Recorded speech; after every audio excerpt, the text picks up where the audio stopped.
On June 8th and 9, I, together with Generals Yakovlev and Shtermenko, plus the front commanders, checked the preparedness of the Second Byelorussian Front for a strike on the Mogilev-Minsk sector. General Shtermenko did a great deal to help General Zakharov, who had just recently assumed command of the front. When we arrived at General Zakharov's headquarters, he gave well-grounded reasons for his decision on the way to conduct the operation. We also received suggestions and decisions from Air Army Commander K.A. Vershinin and the heads of other arms of the service regarding how to support the strike. The troops were provided with full supplies of munitions and food, and the last artillery reconnaissance was conducted on the night of June 21st.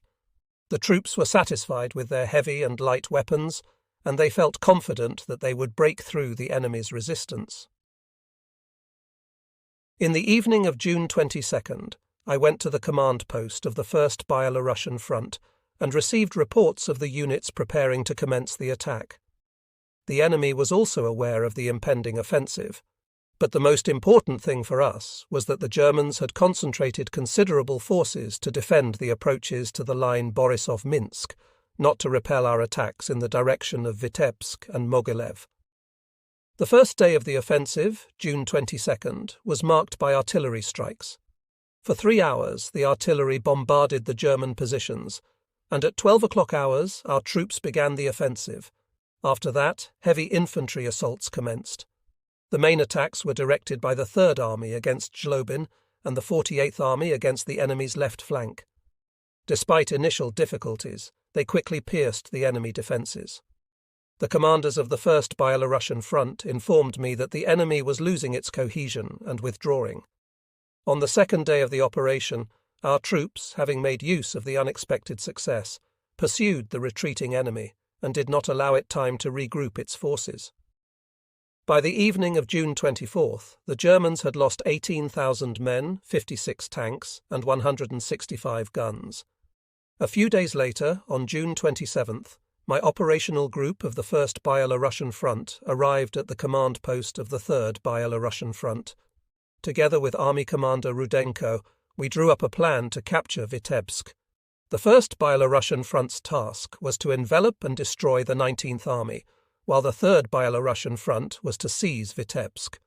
The plan was implemented effectively and rapidly. Vitebsk fell on July 2nd. I went into the town and inspected it with the commander of the Third Byelorussian Front. There was hardly a house left standing. All of them had been turned into ruins by artillery fire and aerial bombardment. After the capture of Vitebsk, we began to organize the regrouping of troops for an advance on the western flank of the German troops in the direction of Minsk. On July 3rd, I ordered the commander of the First Byelorussian Front to lead the advance on the west along the line of the Dnieper River and cross it near the cities of Babruisk and Slutsk. By July 5th, the advance troops of the First Byelorussian Front had broken through to the Dnieper and crossed it. The command of the Third Byelorussian Front reported that the enemy was retreating in a disorderly fashion. On July 6th, the First Byelorussian Front reached the line of the Dnieper and crossed it near Babruisk. On July 7th, a decision was made to pursue the enemy toward Minsk and to seize it. In the next few days, our troops kept moving forward with increasing confidence and strength, seizing critical points along the way. On July 8th, I arrived at the command post of the First Byelorussian Front. Together with General Rokossovsky, we discussed the question of further actions. At this time, the commander of the Third Byelorussian Front, who was also present, reported on the course of his operations. The enemy was now concentrated along the line of Minsk. It was impossible for the Germans to regroup, as our forces were already upon them. There were no more than 100,000 men left to defend Minsk. The German troops began to fall back rapidly in a desperate retreat. On July 9th, we launched our final assault on the city of Minsk. The fight was fierce, with intense house-to-house battles. It was a bitter and hard-fought victory, but on July 11th, Minsk was liberated. The capture of Minsk was a tremendous blow to the German army. It opened the way for our further advance into Poland. It provided the opportunity for our forces to regroup and prepare for the next stages of the operation. The 28th and 65th Armies were also advancing steadily. The armoured and artillery units moving towards Parici ploughed up the wooded and boggy terrain so thoroughly that even tractors could hardly get across. Inspired by the successful breakthrough, the engineer units and men of all arms did all they could to quickly build a corduroy road, greatly facilitating logistic support. At the same time, however, the strength of the enemy defence on the Rogachev-Bobruisk sector had been underestimated due to inadequate reconnaissance. As a consequence, the 3rd and 48th Armies were assigned excessively large penetration areas. Moreover, the two armies did not have sufficient means for a successful breakthrough. I failed in my duty as a representative of the Supreme Command to correct the front commanders. There was another circumstance hindering our progress in that area. When preparations were being made for the breakthrough, the commander of the 3rd Army, Lieutenant General Gorbatov, proposed that a strike be made with an armoured corps under Bakharov from a more northerly point, a wooded and boggy area where he knew the enemy defence was very weak. His proposal was rejected, and Gorbatov was ordered to plan a breakthrough at a sector assigned by the Front Command, since an alternative decision would result in the main blow of the 48th Army being shifted northwards as well. When the battle began, the breakthrough was painfully slow. In view of the delay, Gorbatov asked to be permitted to implement his original plan and strike with an armoured corps at a point further north. I supported his request. The operation was a success. The enemy was crushed, and General Bakharov's tankmen overran the enemy flank in their dash towards Bobruisk, cutting off the only route of retreat across the river Berezina. After this successful manoeuvre, the Germans began to roll back from the Zlobin-Rogachev line, but too late. The only bridge near Bobruisk was captured by Bakharov's tankmen on June 26th. Panov's armoured corps reached an area northwest of Bobruisk and cut off all routes of withdrawal for the Germans in that town. Thus, on June 27th, 2 pockets had been made in the Bobruisk area. Trapped in them were the German 35th Army Corps and 41st Panzer Corps, totalling nearly 40,000 men. I was unable to see the liquidation of the enemy in Bobruisk, but witnessed the rout of the Germans southeast of the city. Hundreds of bombers from Rudenko's 16th Air Army, coordinating missions with the 48th Army, struck blow after blow at the enemy group. Scores of lorries, cars, tanks, fuel and lubricants were burning all over the battlefield. More and more bomber echelons took their bearings from the blazing fires and kept dropping bombs of various weights. The terror-stricken German soldiers scattered in every direction. Those who did not surrender were killed. Thousands of Germans, who had been deceived by Hitler, who promised them a victorious blitzkrieg against the Soviet Union, were dying in the fields of Byelorussia. One of our prisoners was General Lutzow, commander of the 35th Army Corps. The 48th Army under Romanenko and the 105th Rifle Corps of the 65th Army had the job of finally eliminating the enemy troops in the Bobruisk area. The 3rd and 65th Armies, along with the 9th and 1st Guards Tank Corps, were ordered not to halt in the Bobruisk area, but to proceed rapidly in the general direction of Osipovichi, which was liberated on June 28th. On June 29th, our troops totally cleared Bobruisk of the enemy. The 28th Army of General Luchinsky and the mechanized cavalry group of General Pliev were thrusting towards Slutsk. After the enemy's defeat in the Vitebsk-Bobruisk area, the flank groupings of our troops made considerable headway and threatened to surround the Army Group Centre. As we observed and analysed the actions of the German troops and their high command at that time, we were somewhat surprised by their blunders, which resulted in catastrophic consequences. Instead of quickly withdrawing to the rear lines and reinforcing their flanks, which were threatened by the Soviet striking forces, the German troops engaged in prolonged frontal battles east and northeast of Minsk. On June 28th, after consultation with Vasilevsky, myself, and the front commanders, the Stavka of the Supreme Command specified the further tasks of our troops. The First Baltic Front was ordered to liberate Polotsk and advance towards Glubokoye. The 3rd and 2nd Belarusian fronts were to liberate Minsk, the capital of Byelorussia. The 1st Belarusian front was instructed to advance with its main forces towards Slutsk and Baranovichi. Part of its forces were to exploit the strike at Minsk, enveloping it from the south and southwest. The tasks set by the Stavka stemmed from the overall objective of the operation, to surround and rout all troops of the Army Group Centre. The strength and disposition of our troops fully corresponded to that objective. The success of the operation testified to the foresight and growing maturity of the Soviet commanders who had mastered the art of operations and strategy. It is unfortunate that I was unable to communicate directly with Vasilevsky so that we could agree on further cooperation between General Gorbatov's Third Army and the Second and Third Byelorussian fronts, whose object was to take Minsk and shut off the withdrawal routes of a major German force. The Second Byelorussian front was pressing hard on the grouping, preventing it from breaking away, a positive factor in parallel pursuit. The entire German Fourth Army was almost completely surrounded. How would the German High Command act at that critical moment? It was a very important question for our Supreme Command, the General Staff, and all of us who were conducting this important operation. As is the rule in such conditions, the echelons of command concentrated on reconnaissance to find out the enemy's general plan and practical steps.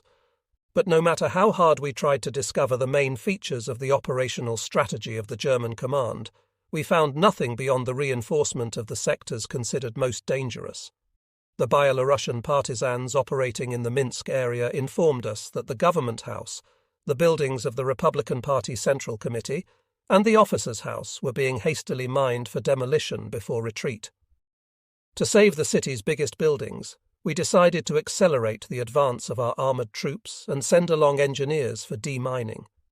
Their task was to fight their way into the city, avoiding engagement with the enemy on the approaches, and seize the government buildings. The action was performed successfully, and the important buildings were cleared of mines and saved. At dawn on July 3rd, the 2nd Guards Tank Corps of A.S. Burdani burst into Minsk from the northeast. The advanced units of the 5th Guards Tank Army under Marshal Rotmistrov approached the city from the north. At midday, the 1st Guards Tank Corps of the 1st Byelorussian Front, commanded by General Panov, entered the city. The 3rd Army of General Gorbatov followed Panov's Tank Corps into the Minsk area. Other Soviet troops went southwest and northwest of Minsk, pushing back the reserves the enemy was bringing up. By the end of July 3rd, a major group of formations of the German Fourth Army was cut off from withdrawal routes and encircled east of Minsk. It included the 12th, 27th and 35th Field Corps and the 39th and 41st Tank Corps, more than 100,000 officers and men in total. By the evening of July 3rd, all of Minsk was liberated. The capital of Byelorussia was barely recognizable.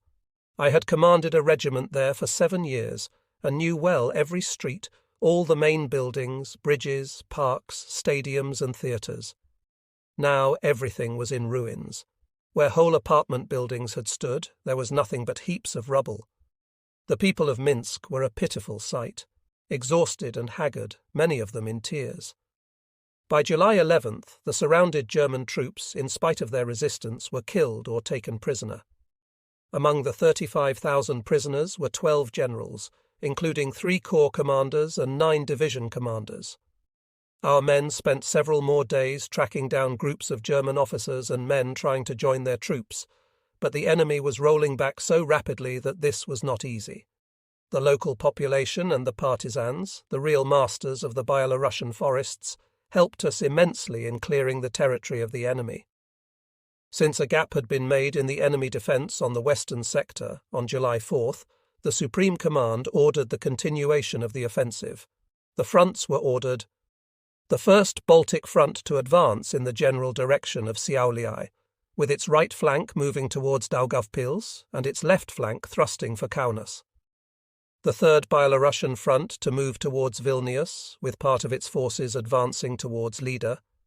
The Second Byelorussian Front to move to Novogrudok, Grodno and Belostok. The First Byelorussian Front to advance to Baranovichi and Brest, and establish a bridgehead on the Western Bug.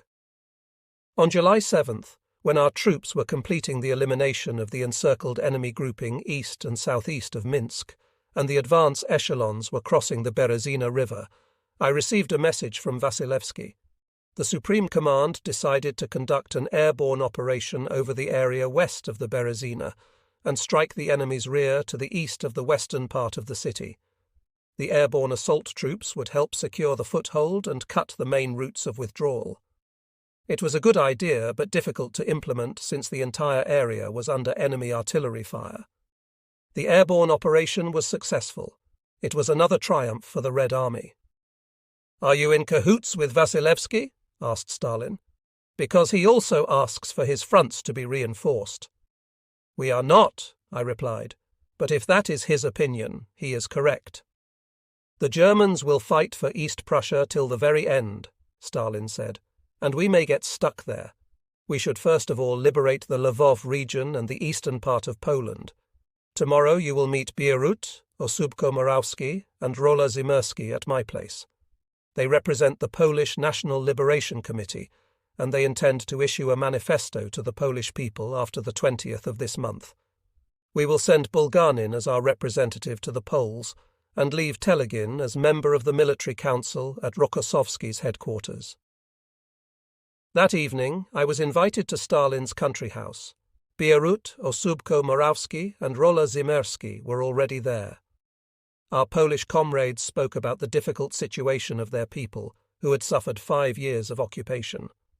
The members of the Polish National Liberation Committee and the Krajowa Rada Narodowa dreamed of liberating their native land as soon as possible. It was already agreed jointly that the Krajowa Rada Narodowa would begin its first organizational activities in Lublin. On July 9th, Stalin once again considered the plan of the Kovel offensive, First Byelorussian Front.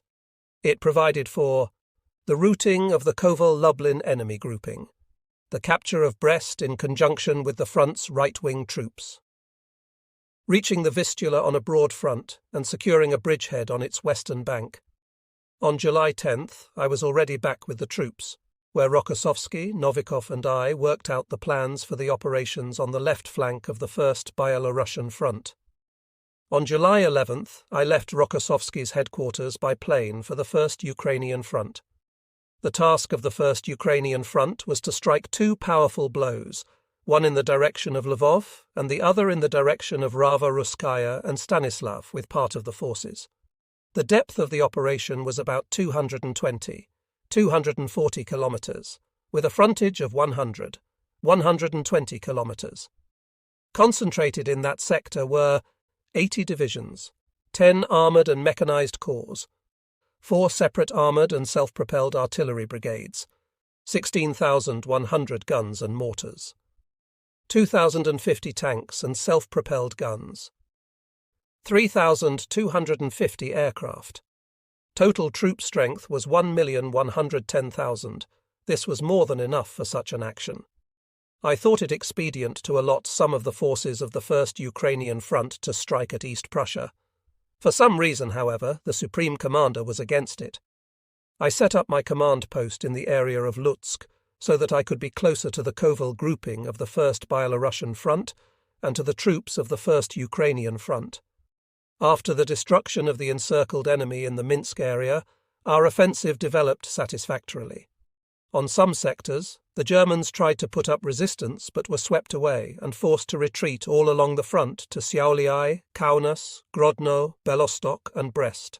The offensive of the First Ukrainian Front began on July 13th on the Rava-Ruskaya sector and proceeded according to plan. The 3rd Guards Army under General Gordov and the 13th Army of General Pukov did particularly well. On the Lvov sector, the offensive started on July 14th, but for a number of reasons the enemy defence could not be immediately broken. Furthermore, the enemy launched a counteroffensive in the Zolochev area against the 38th Army and forced it to move back. Things improved when the 3rd Guards Tank Army of Rybalko went into action on July 16th in rather difficult conditions. On July 17th, the 4th Armoured Army under Lelyushenko followed the 3rd Guards Tank Army onto the offensive and consolidated the initial success. By the joint efforts of the 60th and 38th Field Armies and the 3rd Guards and 4th Tank Armies, the enemy troops were also pressed back on the Lvov sector. However, our troops advanced slowly.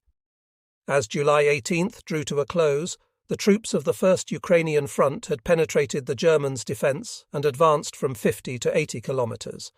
In doing so, they had encircled an enemy group of up to 8 divisions in the area of Brody.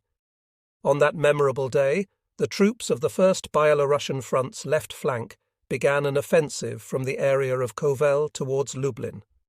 All the armies of the front moved into action. I must give credit to the command, headquarters and logistic agencies of the First Byelorussian Front for their able and well-organised guidance of the troops and their timely supply of everything required for the operation. The four fronts struck powerful blows at the Army Group Centre, crushing the German 3rd Panzer Army and the 4th and 9th Field Armies. A breach of up to 400 kilometres wide and up to 500 kilometres deep was made in the enemy strategic front, and the German command had nothing which could enable it to quickly close the gap.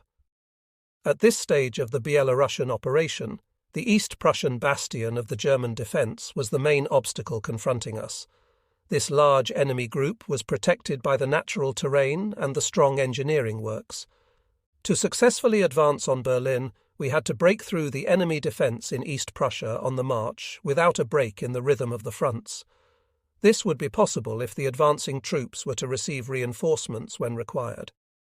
We estimated that the First Byelorussian Front had to get an additional 400 tanks and self-propelled guns, and the Second Byelorussian Front had to receive a field and a tank army, 1 rifle corps, and several tank and self-propelled artillery regiments.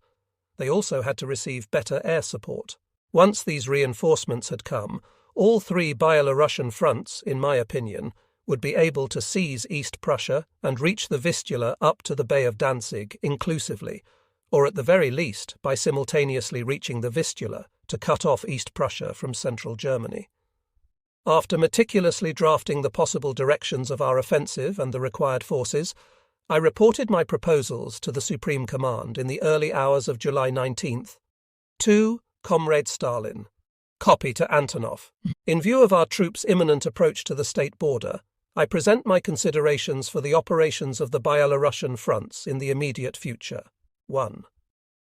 The main strategic objective of the 1st, 2nd and 3rd Byelorussian fronts in the immediate stage must be to reach the Vistula up to the Bay of Danzig inclusively and seize East Prussia, or at the very least by simultaneously reaching the Vistula to cut off East Prussia from central Germany. 2. Because of its fortified belts, engineering works and natural terrain, East Prussia is a very serious obstacle. The approaches to Königsberg are protected by 5 fortified belts to the southeast and south and from the east. Besides that, the west of Insterburg has been prepared to be flooded. The best possible directions for the offensive in East Prussia are: First direction, from the Tilsit area along the coast in the general direction of Königsberg via Liboch. Second direction, from the Kaunas-Alytus area via Gumbinnen to Königsberg, making absolutely sure to skirt the flooded area and Letzen fortified area from the south. Third direction, from the Mlawa area via Hohenstein-Allenstein to Braunsberg. Besides this, a powerful force should be brought up east of the Vistula in the general direction of Marienburg to cut off East Prussia from the Danzig area. First direction, the blow from the Tilsit area must only come once the Germans have been driven out of Lithuania. In the development of the offensive by the 3rd and 2nd Byelorussian fronts, the 2nd and 3rd directions can be utilised. 3. The blow against Gumbinnen can be delivered by Cherniakovsky, and he must launch an offensive with part of his troops north of the August Forest via Suwalki towards Goldap.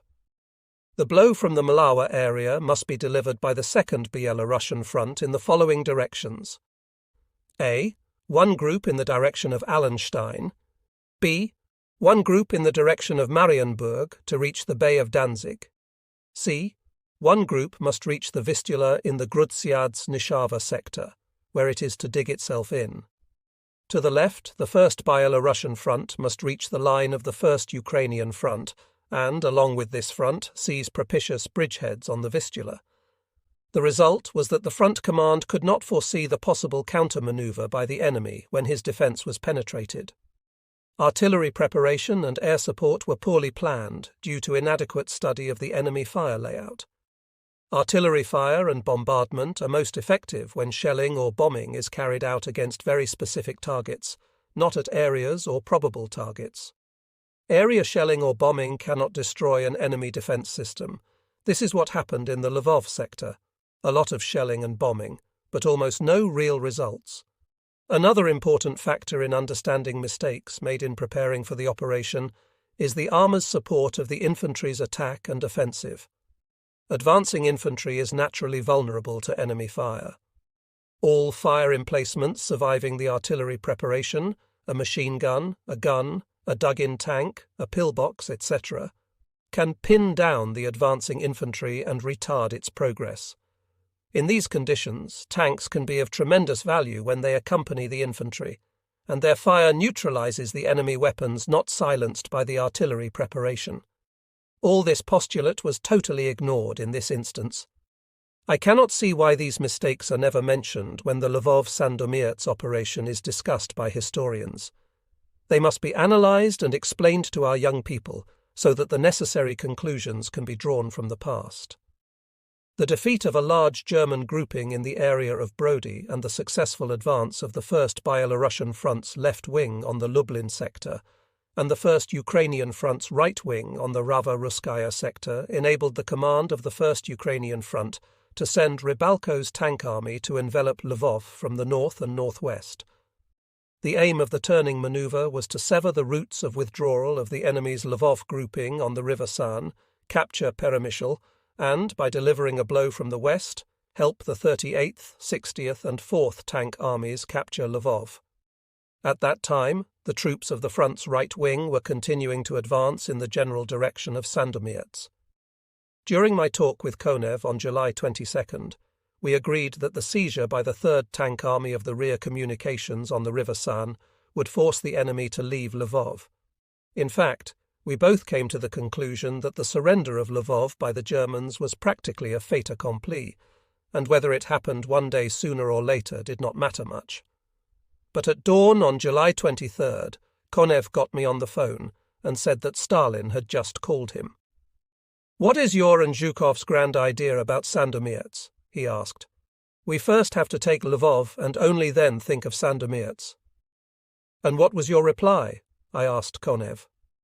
"I reported that the 3rd Tank Army is striking at the enemy's Lvov grouping from the rear, and that Lvov would soon be taken." Konev and I agreed that during the day I would phone the Supreme Commander while the front's troops would continue operations on the sectors assigned to them. When I learned that Lublin had been liberated by the 2nd Tank Army of the 1st Byelorussian Front, I rang up the Supreme Commander. He was still at his flat and had already heard about it. After listening to my report on the actions of the 1st Ukrainian Front, the Supreme Commander asked, "When do you expect Lvov to be taken?" "Not later than in 2 to 3 days," was my reply. Stalin said, "Khrushchev phoned, and he does not agree with the assignment given to Rybalko's army. The army is not taking part in the offensive on Lvov, and he thinks that could hold things up. You and Konev are in a rush to get to the Vistula. It won't run away from you. Get Lvov quickly over with first." All I could do was tell the Supreme Commander that Lvov would be taken before our troops reached the Vistula. I did not want to upset Konev with the details of the talk. As a result of a brilliant 120-kilometer enveloping manoeuvre by General Rybalko's tank army, the push from the east by the 38th and the 60th Armies, and the fighting by the 4th Tank Army in the southern part of Lvov, the enemy retreated from Lvov to Sambor. On July 27th, Lvov was liberated by the Soviet troops. Bialystok was liberated on July 27th. On that day, a Supreme Command directive approved our decision to exploit the blow of the 1st Ukrainian Front in the direction of the Vistula and to secure a bridgehead there, as the 1st Byelorussian Front had done. The general purpose of this operation was to ensure a subsequent offensive aimed at completing the liberation of Poland. On receiving the Supreme Command directive, on July 28th, Front Commander Konev ordered the 3rd Armoured Army to make a dash towards the Vistula by the close of the day, seize a bridgehead as it proceeded ahead, and then take Sandomierz. The 13th Army of Pukov was ordered to reach the line between Sandomierz and the mouth of the Wisloka and secure a bridgehead on the Konary-Poloniec front. The 1st Guards Tank Army of General Katukov was to strike at Baranau and reach the area of Bogoria. The 5th Guards Army under Lieutenant General Jadov was also advancing towards Sandomierz. One must not ignore the exceptional bravery, initiative and cooperation of all arms of the service of the First Ukrainian Front involved in the difficult crossing of the broad and deep Vistula. I did not witness it myself, but what I heard from officers and generals was astounding. The engineers showed particular courage and organization. The German command had exhausted its reserves in the Belarusian and then Lvov-Sandomierz operations, and was unable to put up any real resistance to the troops of the First Ukrainian Front crossing the Vistula. Marshal Konev's troops firmly established themselves on the Sandomierz bridgehead. On July 29th, the Supreme Commander phoned and congratulated me by saying I had been awarded a 2nd Gold Medal of Hero of the Soviet Union.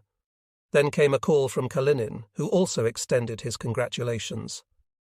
Yesterday, the State Committee for Defense, acting on Stalin's proposal, decided to decorate you for the Belarusian operation and the liberation of Ukraine. On that memorable day, I received many telegrams and words of congratulation from friends and comrades. But my greatest joy was the fact that the Soviet army had taken a firm stand on the western bank of the Vistula and was ready to fulfill its liberation mission in Poland and then to invade Nazi Germany and crush it completely. The German command realized the value of our bridgeheads on the Berlin sector and did everything it possibly could to wipe out the Magnusiew, Puławy and Sandomierz bridgeheads. The enemy brought in large forces, including armoured and mechanized divisions, but it was all too late. The First Belarusian and the First Ukrainian fronts had concentrated so many troops and weapons in those areas that the Germans could not throw us back across the Vistula. In these 2 months, the Soviet troops had routed 2 powerful strategic groupings of Germans, liberated Byelorussia, completed the liberation of Ukraine, and freed much of Lithuania and eastern Poland. In these battles, the 1st, 2nd and 3rd Byelorussian fronts and the 1st Baltic Front routed about 70 German divisions. 30 of them were surrounded and taken prisoner or destroyed. Over 30 divisions were routed and 8 divisions completely wiped out in the offensive by the 1st Ukrainian Front on the Lvov-Sandomierz sector.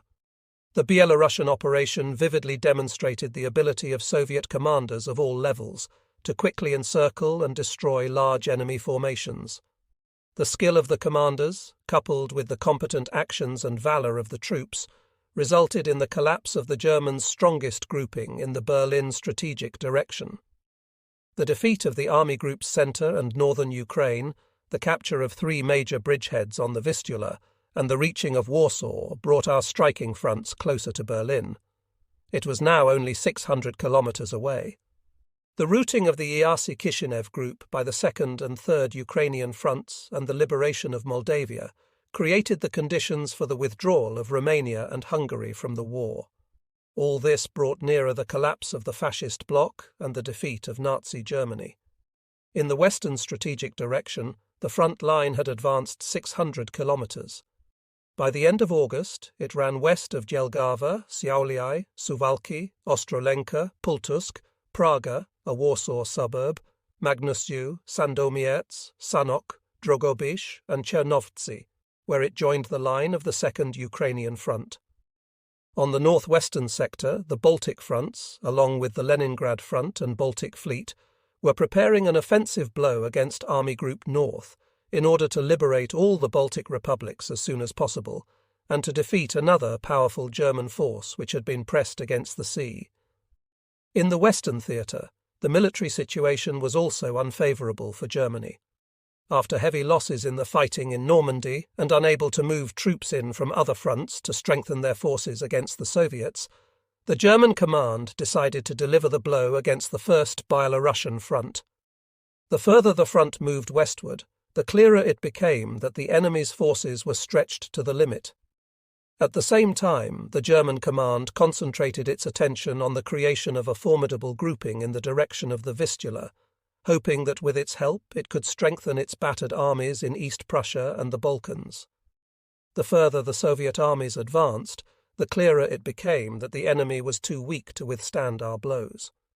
According to the planned offensive of the Third Ukrainian Front, the 46th Army was to advance in the general direction of Yesek-Kubrat, the 57th Army towards Kokhmar-Shumen, the 37th Army towards Dobrich-Provadia, while the 7th and 4th Guards Mechanized Corps were to advance towards Karnobat-Burgas, reaching these points on the second day of operations.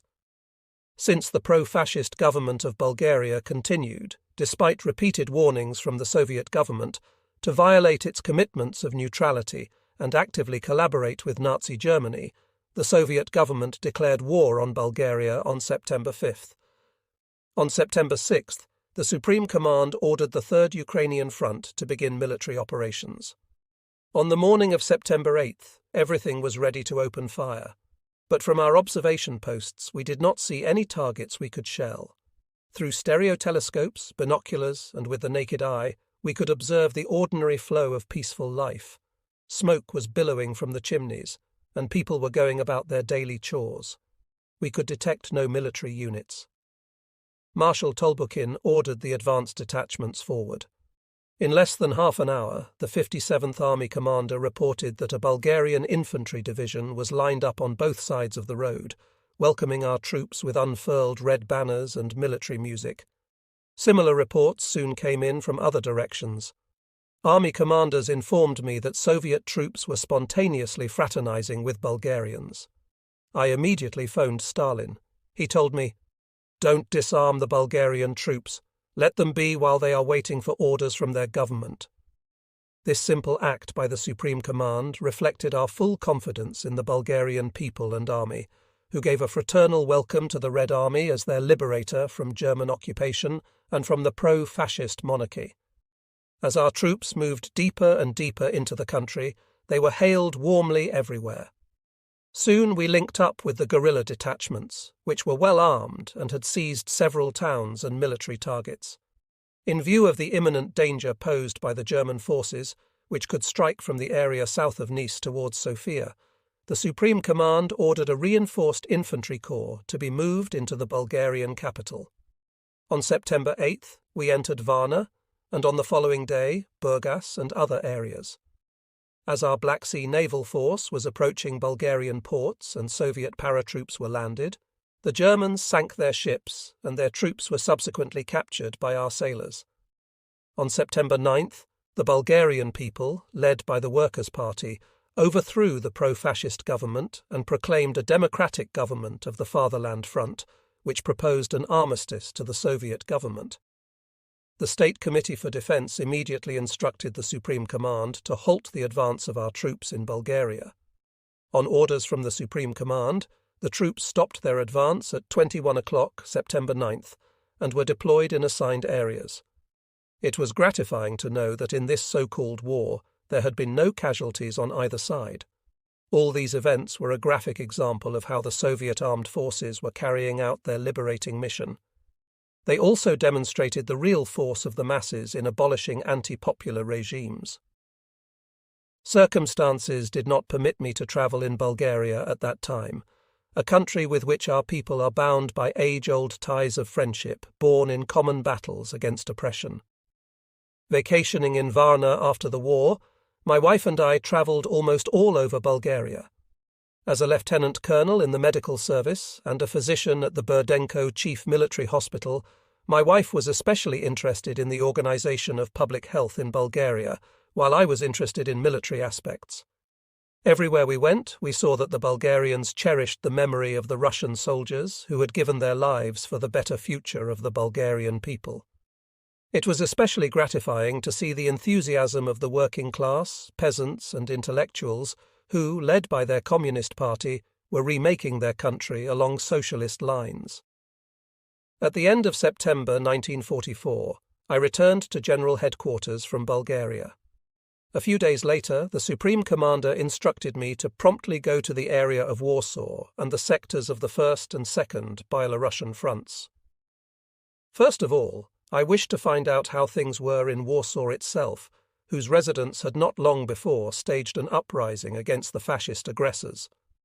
The German command dealt ruthlessly with the insurgents and subjected the population to brutal reprisals. The city was razed to the ground. Thousands of civilians perished in the wreckage. As was established later, neither the command of the front nor that of Poland's First Army had been informed in advance by Komorowski, the leader of the uprising, about the forthcoming events in Warsaw. Nor did he make any attempt to coordinate the insurgents' actions with those of the First Byelorussian Front. The Soviet command learned about the uprising after the event from local residents who had crossed the Vistula. The Stavka had not been informed in advance either. On instructions by the Supreme Commander, 2 paratroop officers were sent to Komorowski for liaison and coordination of actions. However, Komorowski refused to receive the officers. To assist the Warsaw insurgents, Soviet and Polish troops crossed the Vistula and seized a section of the Warsaw embankment. However, Komorowski again made no attempt to make any reciprocal move in our direction. In a day or so, the Germans brought up considerable forces to the embankment and began pressing our troops. A serious situation developed, and our troops suffered heavy losses.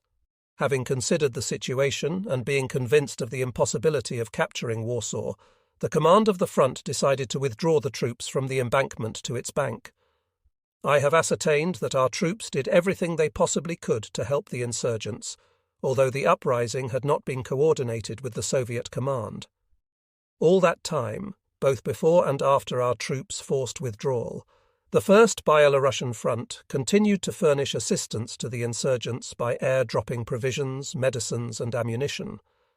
I remember there were many false reports on the matter in the Western press that could have misled public opinion. At the beginning of October, I went to the 47th Army under General F.I. Perkovich, which was conducting offensive operations between Modlin and Warsaw. Advancing on flat terrain, this army, almost utterly worn out and depleted, was sustaining great casualties. Things were no brighter with the neighbouring 70th Army, which was fighting in the zone between Serok and Pultusk. I did not understand the operational aim of this offensive, which was draining our strength. Rokossovski saw it the way I did, but the Supreme Commander required the 47th Army to reach the Vistula in the area between Modlin and Warsaw and to expand the bridgeheads on the River Narrow. I called up the Supreme Commander and, having reported the situation, asked him for orders to halt the offensive in the zone of the First Byelorussian Front because it led us nowhere, and for the right wing of the First and the left wing of the Second Byelorussian Fronts to assume the defensive so as to give them a respite and the opportunity to move up reinforcements. "Fly in with Rokossovski to General Headquarters tomorrow for a discussion," Stalin replied. "Goodbye." The following afternoon, Rokossovski and I were at General Headquarters. Antonov, Molotov and Malenkov were there with Stalin. Greeting us, he said, "Well, let's hear your report." I spread out my map and began explaining the situation. I saw that Stalin was restless. He would come up to look at the map, then step back, then approach again, eyeing me, the map, and Rokossovski in turn. He even put his pipe aside, which was a sure sign that his composure was slipping and that he was displeased with something. "Comrade Zhukov," Molotov interrupted me, "you are suggesting that the offensive be stopped now that the defeated enemy is unable to stand up to our pressure. Is that sensible?" "The enemy has already had time to organize his defense and bring up reserves," I countered. "He is now successfully holding us back. We are suffering unjustifiably heavy losses." "Do you share Zhukov's opinion?" Stalin asked, turning to Rokossovski. "Yes, I believe the troops need a respite to organize themselves after their long and strenuous period of fighting." "I suppose the enemy could use a respite to no less advantage than we would," the Supreme Commander said. "And what if we support the 47th Army with aviation and reinforce it with artillery and tanks? Will it be able to break through to the Vistula between Modlin and Warsaw?" "That's hard to say, Comrade Stalin," Rokossovski replied. "The enemy might also strengthen that sector." Stalin turned to me and asked, "And what do you think?" "My opinion is that this offensive will yield us nothing but casualties," I said. From the operational viewpoint, we don't particularly need the area northwest of Warsaw. The city must be taken by skirting it on the southwest, and at the same time dealing a powerful splitting blow in the general direction of Lodz Poznan. The front does not now possess the forces for that, but they should be brought up. At the same time, the neighbouring fronts in our rear must be supported. "What forces are you counting on?" he asked. "In addition to the army currently conducting operations, we will need at least 2 additional armies to accomplish these objectives. And for this, we must have time. We can afford to take a breather." Stalin became even more irritated. He took out a piece of paper and began writing.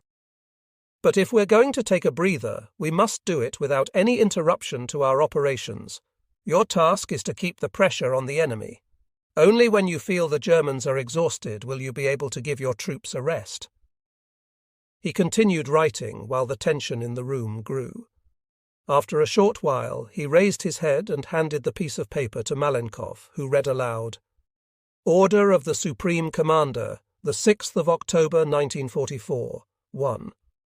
The offensive operations of the First Byelorussian Front should be continued without interruption, with the task of advancing to the Vistula in the area of Warsaw and Modlin. 2. The Second Byelorussian Front is to attack towards Lodz. 3. The 47th Army will continue operations in its sector without a break, and the commander of the front will furnish it with artillery and aviation support."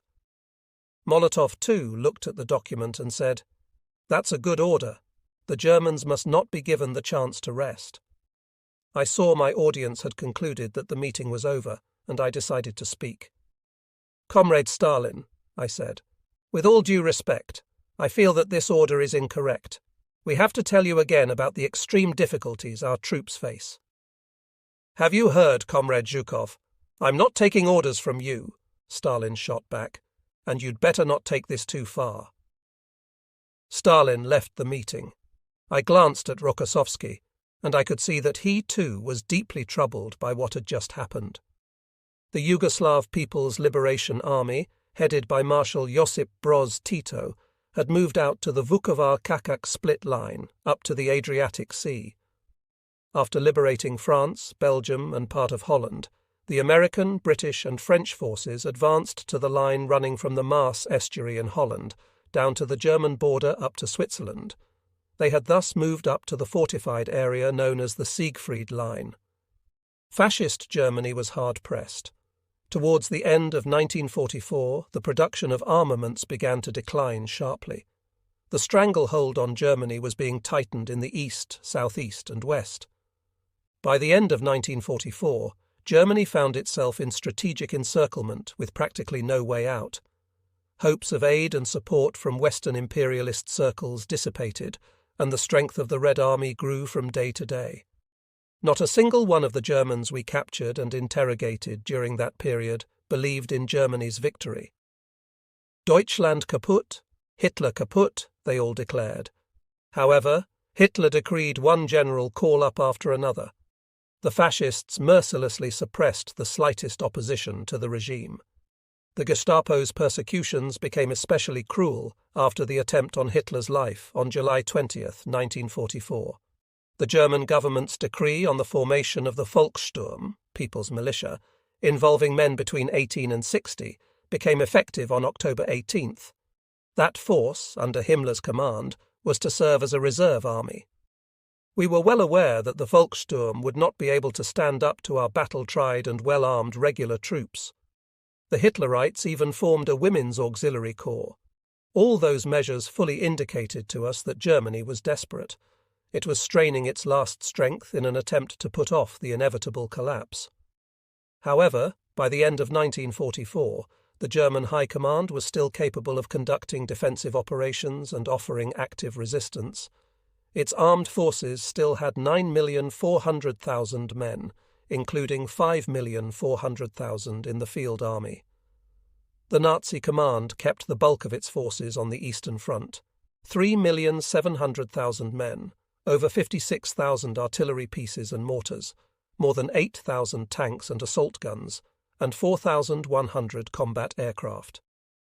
It should be noted that the length of the Soviet-German front was nearly halved, resulting in high enemy defense density. At that time, the Soviet forces outnumbered the enemy on all counts. By late 1944, our strength in the field was 6.7 million. We had 107,300 artillery pieces and mortars, 2,677 rocket launchers, 12,100 tanks and self-propelled artillery pieces, and over 14,700 combat planes. It was only thanks to the far-sighted policies and confident leadership of the party, the advantages of the socialist system, and the selfless labour and colossal strain of the Soviet people that such a powerful army could be built to drive the enemy from Soviet territory. It was not easy for our people to achieve this victory, to achieve definitive military superiority over the enemy. Our combat power was boosted at the time by the Polish, Czechoslovak, Romanian and Bulgarian troops, who were successfully crushing the fascists. Towards the beginning of 1945, their total number was 347,000 men, 4,000 artillery pieces and mortars, and about 200 tanks. The valorous French Air Regiment, Normandy-Niemen, fought as part of the 3rd Belarusian Front's forces. In the west, the American, British and French forces had 76 full-strength, well-equipped divisions and 15 detached brigades, 16,100 tanks and self-propelled artillery pieces, and over 16,700 combat planes. The German command had concentrated against those forces only 74 short-strength and poorly trained divisions and 3 detached brigades, 3,500 tanks and assault guns, and up to 2,700 combat planes. Consequently, soon after the opening of the Second Front, the Allies had twice the number of men, 4 times the number of tanks, and 6 times the number of aircraft that the enemy had. In Italy, the Germans had 31 short-strength divisions against 22 Allied divisions. After an all-around assessment of the situation and capabilities of the warring parties, the Supreme Command decided to prepare and conduct powerful offensive operations in early 1945 in all strategic directions with the following general aims: to rout the East Prussian grouping and occupy East Prussia, to defeat the enemy in Poland, Czechoslovakia, Hungary and Austria, to move out to the line running through the Vistula mouth, Bromberg, Bydgoszcz, Poznan, Breslau, Wrocław, Morawska Ostrawa and Vienna. The Warsaw-Berlin line of advance, where the zone of the First Belarusian Front was to be the direction of the main effort. The Second and First Baltic Fronts and the Baltic Fleet were assigned to rout the Courland enemy grouping, the 16th and 18th Armies. They were also to prevent the enemy forces pressed to the Baltic Sea from being transferred to other fronts. At that period, the Supreme Command maintained effective contacts with the High Command of the Allied Expeditionary Forces in the West. We knew that American, British and French commands were preparing an offensive operation to defeat the Germans in the Ruhr and Saar areas and reach Germany's central parts. Secondary blows were planned in the southern and southeastern strategic directions. One very essential detail should be pointed out here. The Soviet and Allied forces were approximately the same distance away from Berlin. In his memoirs, Sir Winston Churchill often mentions Berlin as an objective he preferred the Allied forces to take, although under an agreement among the heads of government, it was the mission of the Soviet forces to capture Berlin. Coordination of action between the Soviet and Allied forces was mainly effected through mutual information passed between their high commands. I must say that at that time, Stalin trusted Eisenhower's reports. All information concerning current operations of our troops and our plans was transmitted by our General Staff via the US and British military missions. Besides, the heads of government regularly exchanged messages concerning fundamental actions. Correspondence between Stalin and President Roosevelt reveals that they had attained a complete understanding regarding the implementation of USSR-USA agreements, both on the Lend-Lease Act and military strategy. The same could not be said about Winston Churchill. In his letters, one could sense a lack of sincerity, secret intentions, and a persistent desire to seize central Germany. Naturally, this compelled the Soviet government to be somewhat on guard. I do not think there is any need to cite correspondence between Churchill, Roosevelt and Stalin here, since it has been published. Reading it carefully today, one can see more clearly how Churchill nurtured his plans for the post-war reorganization of the Central European states headed by pro-Western governments. In late October and early November 1944, I did a great deal of work, as assigned to me by the Supreme Commander, elaborating the main aspects of the final campaign, primarily the plan of operations on the Berlin sector. I can state with satisfaction that by then our General Staff's skill in planning large-scale offensive operations was at a very high level. From an assessment of the situation, the General Staff concluded that the enemy would offer the greatest opposition on the Berlin sector. Proof of this was the scant results of the offensive operations by the 3rd, 2nd and 1st Byelorussian fronts in October, and the fact that they were forced to go on to the defensive in the western strategic direction at the beginning of November. My thinking was exactly that of the General Staff and its chief operations officers, A.I. Antonov, S.M. Stemenko, A.A. Gryzlov and N.A. Lomov, who at all stages of the work of the operations department proved themselves outstanding strategists.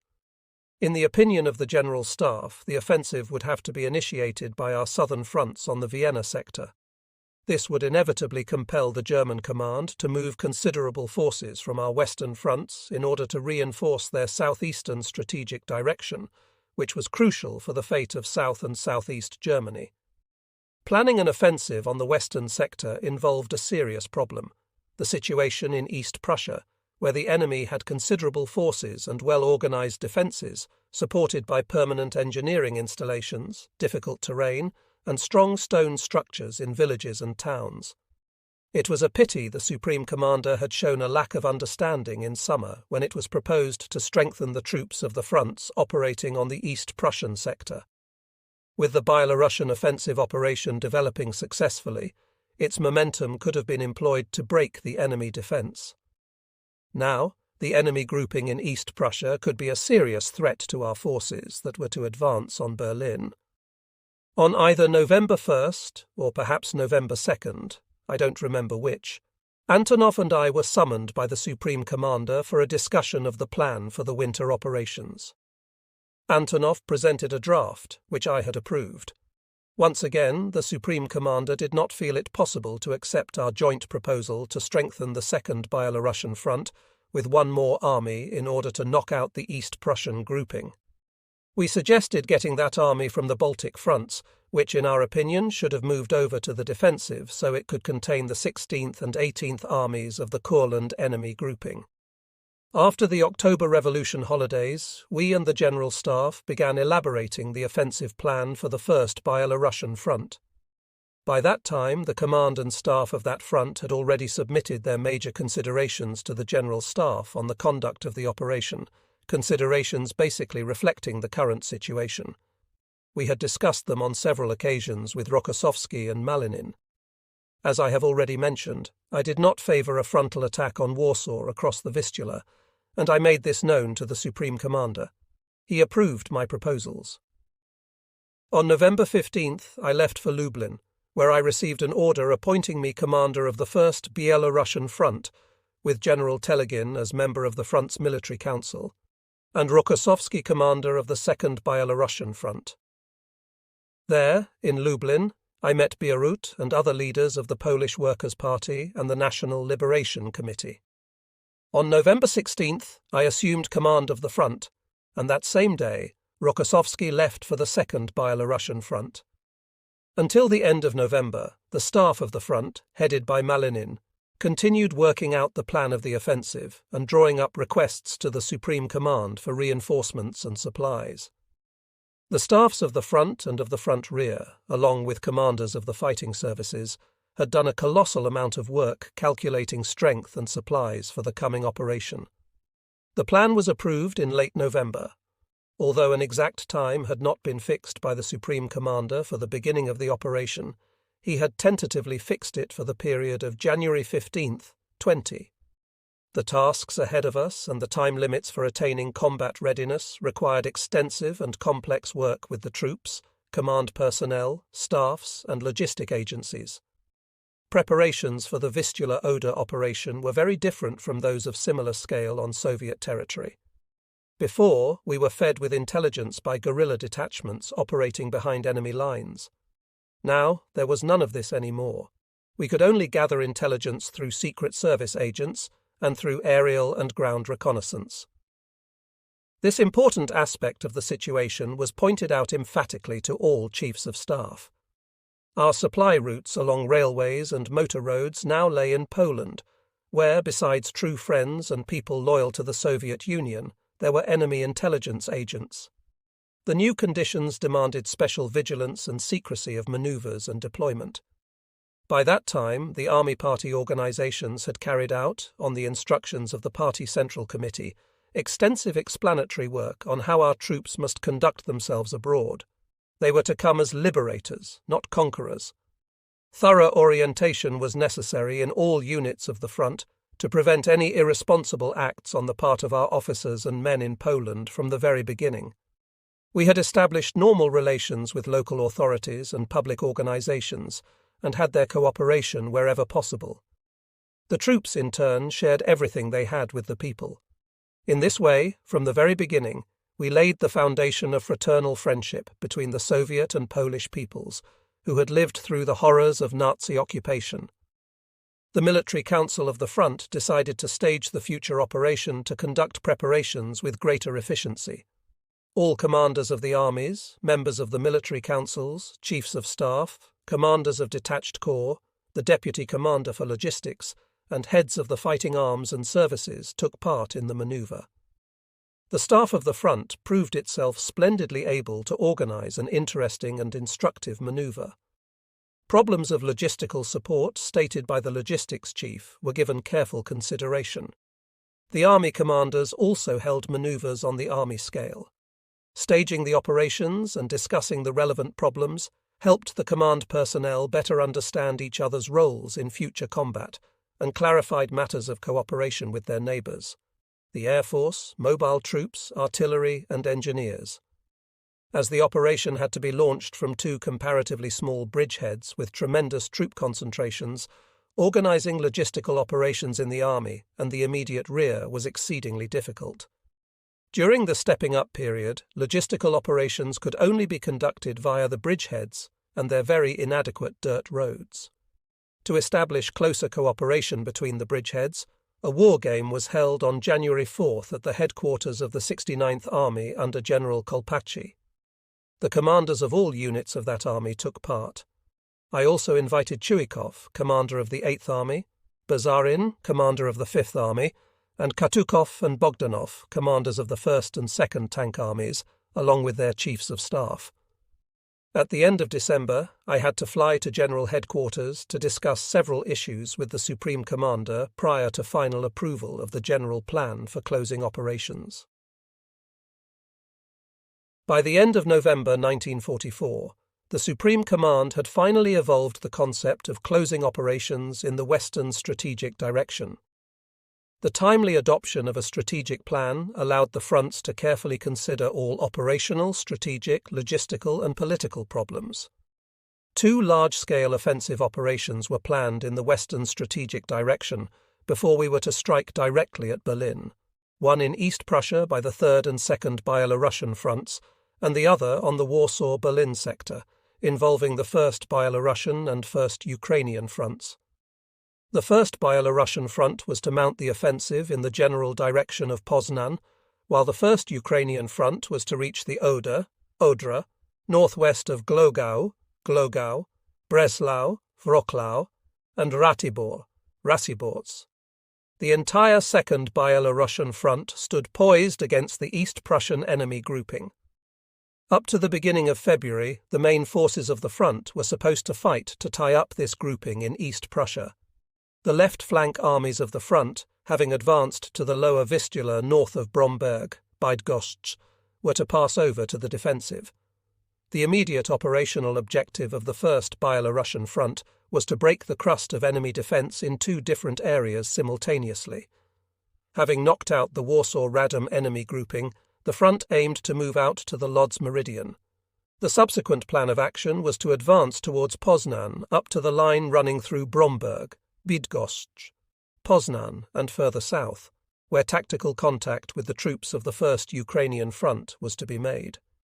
Further advances were not planned, as the Supreme Command could not predict the situation by the time our forces reached the Bromberg, Bydgoszcz, Poznan line. If the advance of the Second Byelorussian Front slowed, the Supreme Command's objective of enveloping and sawing up the East Prussian enemy grouping would not be fulfilled. In such a case, the First Byelorussian Front might have to move a considerable part of its forces north to assist the Second Byelorussian Front. As for our neighbour on the left, we were confident they would not lag behind. The strength of the First Ukrainian Front was almost as great as that of the First Byelorussian Front. Both fronts had practically adjacent zones of responsibility, so we anticipated we would not have to deploy our forces southward.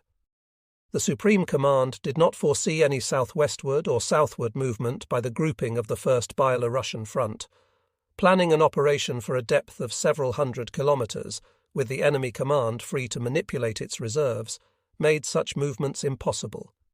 For example, the Germans could bring reinforcements from the Western Theatre, draw off forces from the cut-off Courland grouping, or concentrate sufficient troops in one of their sectors to organise active resistance. Thus, the Supreme Command determined that decisions on subsequent actions by the First Byelorussian Front, after its forces gained the Bromberg, Bydgoszcz, Poznan line, should be taken later, depending on the situation. Initially called Operation Warsaw-Poznan, the operation was renamed Operation Vistula-Oder, once the First Byelorussian Front approached the Oder in the area of Kustrin. The operation plan was as follows. The main attack was to be launched from the Magnusiu bridgehead by the 5th Shock, 61st and 8th Guards armies, along with the 1st and 2nd Guards tank armies. Additionally, after crossing the river Pilica, elements of the First Army of Wojsko-Polski, under General Stanislaw Poplawski, were to attack Warsaw from the south, behind the right flank of the 61st Army under General Belov. After crossing the river Pilica, the 61st Army was to skirt Warsaw, advancing towards Sochaczu, intending to attack Warsaw with part of its force from the west. General Berzarin's 5th Shock Army, after breaking through the enemy defence, was to press the attack in the general direction of Ozorkow and further on towards Gniezno. The 8th Guards Army under General Chuikov, after breaching the enemy lines, was to advance left of the 5th Army in the general direction of Lodz and further towards Poznan. The 2nd Guards Tank Army under General Bogdanov was to enter the breach in the 5th Shock Army zone and thrust forward to the area of Sochaczu, attempting to cut the withdrawal routes of the Warsaw grouping. Following this, the army was to advance on Kutno and Gniezno. The 1st Guards Tank Army, under General Katukov, was to enter the breach in the zone of the 8th Guards Army and intensify its thrust towards Lodz, then move in the direction of Poznan. Ground forces were to be supported by General Rudenko's 16th Air Army. The 2nd Guards Cavalry Corps, under General Kryukov, was to move out after the 2nd Guards Tank Army and advance along the Vistula in the general direction of Bromberg, Bydgoszcz. The 3rd Shock Army of General Kuznetsov was to form the rear echelon of the front.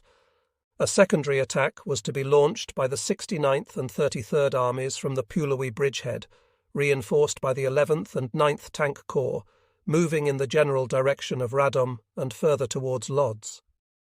After the breakthrough, part of the left flank 33rd Army and the 9th Tank Corps were to manoeuvre towards Skarżysko-Kamienna to envelop and rout the Kielce-Radom enemy grouping. The 4th Tank Army of the First Ukrainian Front, commanded by General Lelyushenko, was to coordinate efforts with the 33rd Army. The 7th Cavalry Corps, under General Konstantinov, the front reserve, was to advance in the rear echelon. 24 hours later, the 47th Army under General Perkorovich attacked northwest of Warsaw, where it was joined by the 2nd Division of the 1st Army of Wojsko-Polski. The rout of the Warsaw-Radom-Lodz grouping and the seizure of Warsaw, the front's initial objective, had been planned in great detail. However, the plan for the next mission was sketchy. As is common with planning operations for a front, we expected to elaborate on it as the initial mission was being fulfilled. In our calculations, we anticipated a stubborn and still strong enemy, whom we knew well.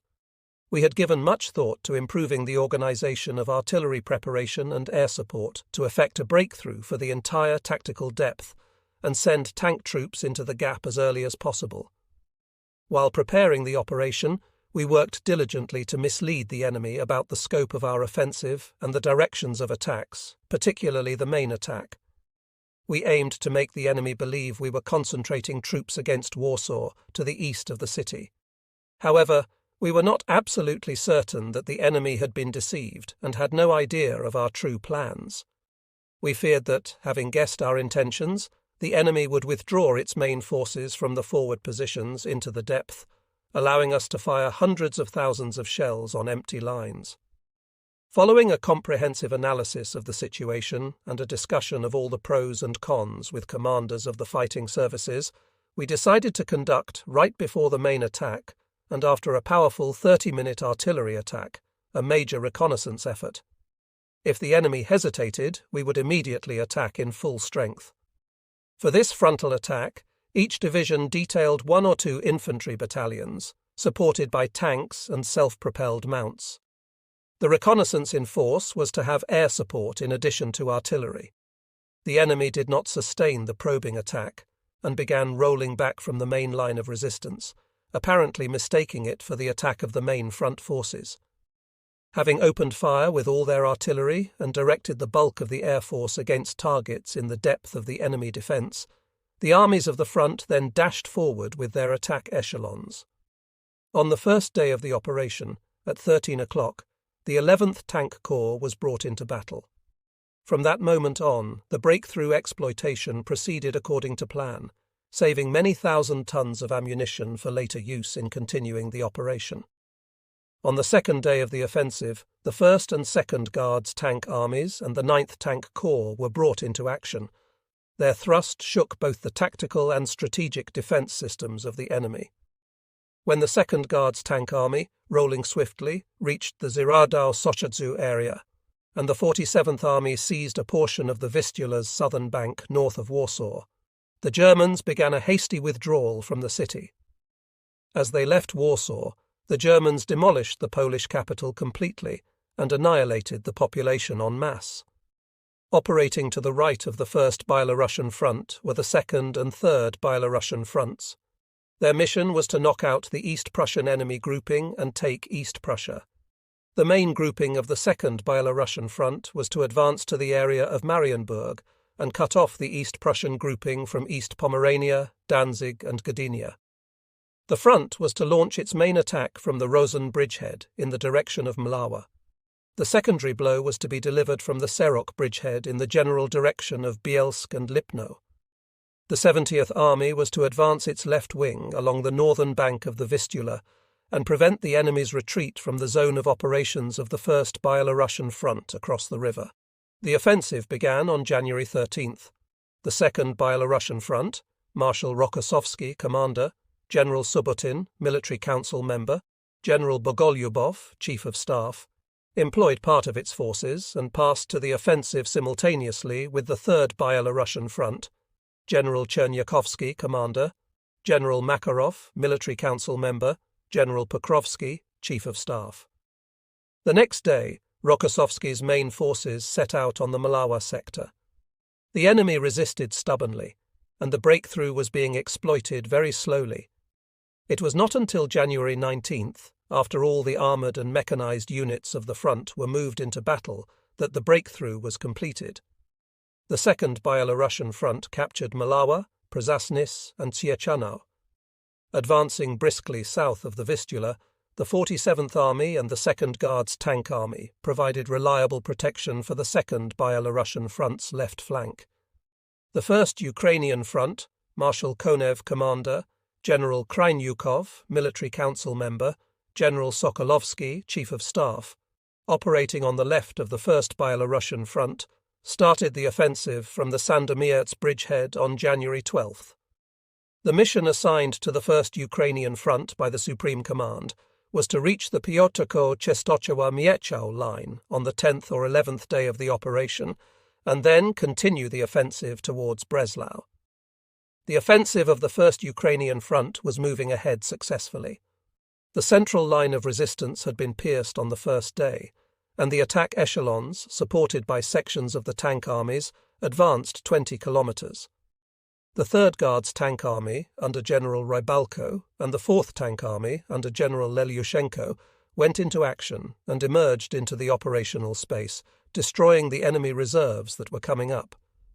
In his memoirs on the Battle of Vistula, German General K. Tippelskirch gives the following description of the offensive.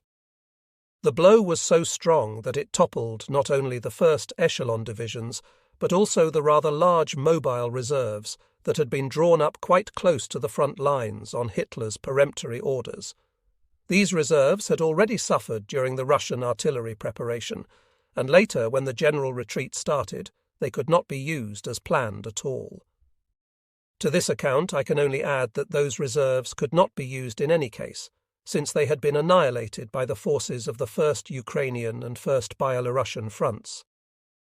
On January 17th, Rybalko's 3rd Guards Tank Army and the 5th Guards Army under Zhadov captured Czestochowa, while the 59th and 60th Armies began engagements at the northern approaches to Krakow. After 6 days of offensive operations, the 1st Ukrainian front had advanced 150 kilometers and reached the Radom-Czestochowa north of Krakow-Tarnow line.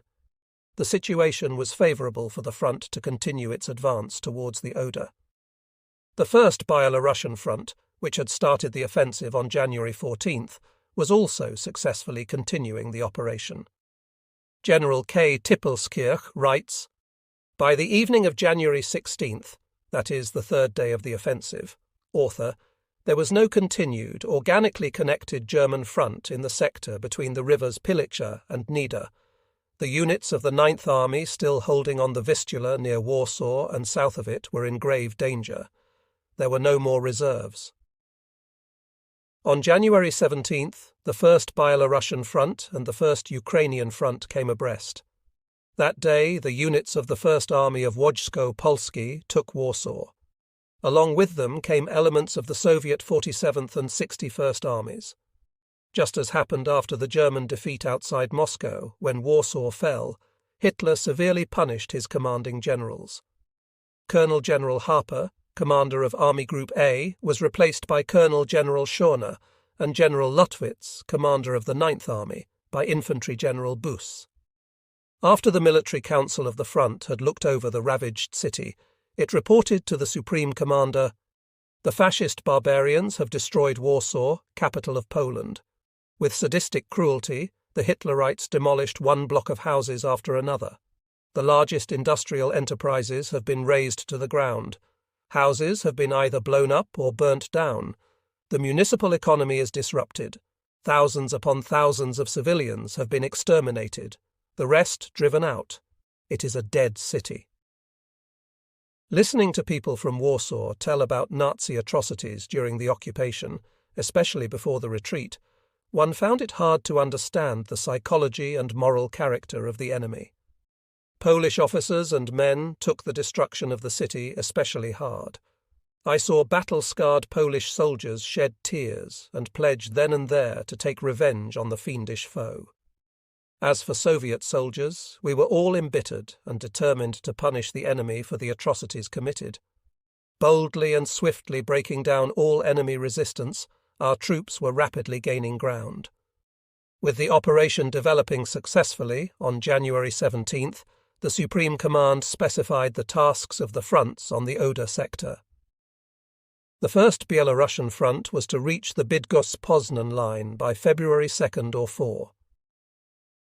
The 1st Ukrainian front was to contain the offensive with its main force towards Breslau, Wrocław, and not later than by January 30th to approach the Oder south of Lesno and establish a bridgehead on the left bank.